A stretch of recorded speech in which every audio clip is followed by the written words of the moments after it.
파이팅! 표정 권위적으로 하시면 다시 하나 둘셋 파이팅! 끝. 청구위원장의 자리도 맡았고 또 내가 그 중직을 맡고 있으니까 중요한 책임을 맡았으니까 나는 호적나를 해야겠다. 근데 이거를 공동회의에서 묻지 않고 당에서 일방적으로 결정을 한 다음에 오늘부터 우리 교회 모든 은퇴 나이는 호적 나이로 한다. 주부에 발표를 했습니다. 여기서 문제가 되는 거죠. 공교롭게도 그 장로님 한 분이 노회장이셨는데 실제 나이를 줄여다 보니까 노회장이 하지 못했습니다. 그래서 여러 방법을 통해서 1년을 유예해달라는 요청도 했었고 여러 방법을 썼는데 하여튼 당회와 또 공동회에서 안 된다. 실제 나이를 지켜야 된다. 그래서 그 장로님은 노회장을 못하고 파리 맺혔습니다. 근데 이번에 이런 결정을 내리니까 누가 제일 반발하겠습니까? 그 부회장으로 노회장을 못한 장로님이 거품을 부셨겠죠. 그래서 이제 계속 이제 올리는 겁니다. 이거 임원회에서 결정해달라, 규칙부에서 해석해달라. 그래서 저희 규칙부에서 그걸 어떻게 했겠습니까? 자칫 잘못하면 교회가 굉장히 분란에 휩싸이고 목사님 은퇴 앞두고 굉장히 힘들어질 상황에 빠지게 됩니다. 저희가 일단 연피용으로 총회 규칙부에 질의를 하는 것으로 답을 일단 해주기로 했습니다. 제가 그걸 보면서 느낀 게 뭐냐면 아무리 좋은 정관이라도 그 정관의 뜻과 목적과 취지를 잘 살려서 바르게 적용하고 운용하지 않으면 오히려 더 큰 분쟁의 소지를 야기시킬 수도 있다는 점입니다. 우리가 좋은 정관을 만드는 것도 중요하지만 그걸 누가 어떻게 합리적이고 원칙에 맞춰서 적용하느냐는 더 중요하다는 것을 생각하게 됐습니다. 결론적으로 우리가 너무 법적인 것에 의존하기보다는 문서화된 정관에 의존하기보다는 우리 이 목사님 말씀하신 것처럼 어떻게 보다는 왜라는 본질적인 성경적 가치와 이 성령이 하나 되게 하시리라는 분명한 성경적 원칙과 권위를 가지고 우리가 운용하고 교회를 목회하는 것이 중요하겠고 또 더 중요한 것 중에 하나는 이 정관은 자칫 잘못하면 양날에 칼 될 수 있다. 그걸 누가 어떻게 운영에 따라서 득이 될 수도 있고 시될 수 있는 위험성을 다분히 내포하고 있다는 것이죠. 그래서 이 교회의 정관은 각 교회마다 형편이 다르고 입장과 처지가 다르기 때문에 가급적이면 제 개인적인 생각은 너무 정확한 정관보다는 각 교단의 총회의 헌법이 있지 않습니까? 헌법에 준용해서 운용하는 것도 괜찮겠다. 그렇지만 문제의 소지가 있는 부분들은 정확하게 정관을 만들고 그것을 정확한 원칙에 맞춰서 지키면 그의 분쟁을 예방할 수도 있고 줄일 수 있겠다라는 생각을 해봤습니다.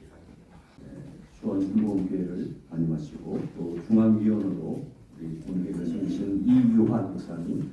앞서 조혜환 목사님과 양희순 목사님께서 아주 깔끔하게 논평을 해주셨기 때문에 제가 특별한 어떤 말씀을 드리기보다는 오늘 들으면서 약간의 소외가 드는 부분이 있습니다.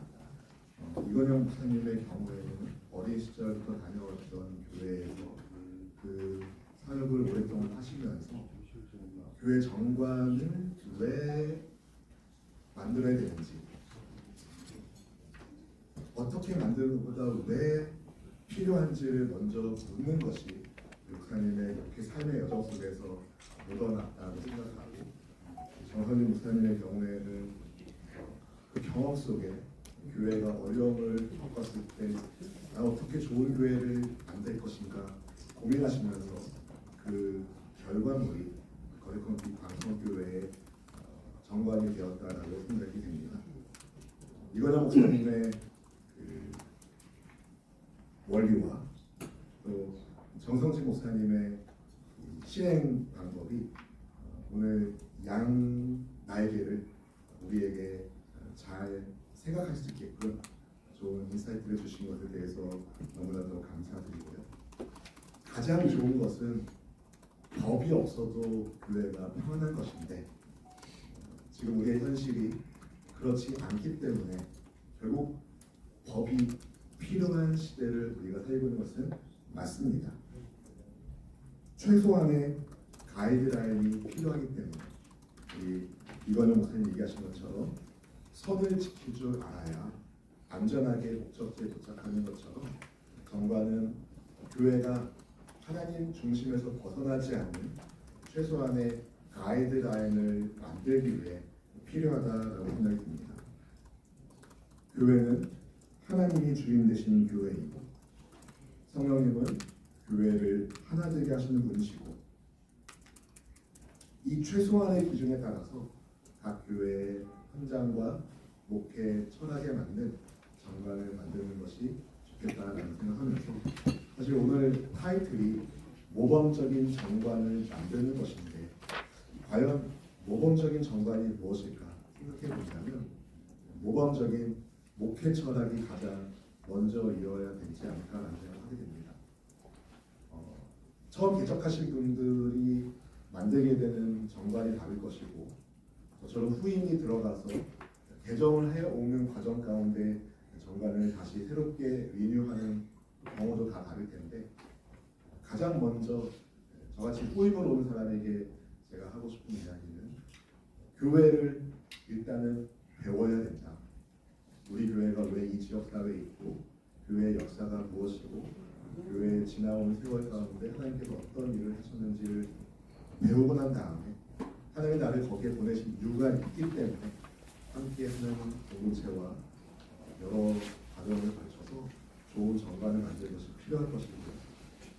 개척하신 분의 경우에는 일단 개척하기 전에 사실 목회 철학을 갖고 개척하는 것이 당연한 일인데 혹시 그렇지 않다면 나의 목회 철학은 무엇인지를 좀 돌아보면서 모범적인 교회 정관을 만드는 일을 모든 교회들이 개척하신 목사님들이 하실 필요가 있다는 생각을 하게 되었습니다. 기준을 만드는 것, 바로 교회 정관을 만드는 것이라고 생각합니다. 최소한의 기준이 뭘까요? 저는 그렇게 결론을 내고 싶습니다. 문제가 생길 때 반드시 정관이 필요한데 그것을 사랑의 원리로 해야 된다는 거죠. 이것을 누군가를 죽이기 위한 원리로 쓰면 결국 아무리 좋은 정관이라 하더라도 생명을 살리는 교회의 사명과는 거리가 멀 거라고 생각합니다. 우리에게 주신 목회 현장에서 생명을 살리는 정관으로 생명을 살리는 목회로 우리가 함께 미래 목회를 준비하면 좋겠습니다. 시간이 늦은 것 같지만 적당한 시간 같습니다. 시간도 그렇습니다. 이 시간은 우리 소강교회를 담임하시고 또 우리 본회의의 이사장이신 이상대 목사님께서 총평 그래서 좋은 준비 이슈를 계속해서 제시하는 것 같아서 이사장으로서 감사하게 생각하고요. 오늘 중요한 우리 변영 목사님, 정성희 목사님께서 그냥 발달해 주셨는데 왜 굉장히 중요한 질문이고요. 우리 정성희 목사님 이렇게 왜라고 하는 질문에 이렇게라고 하는 좋은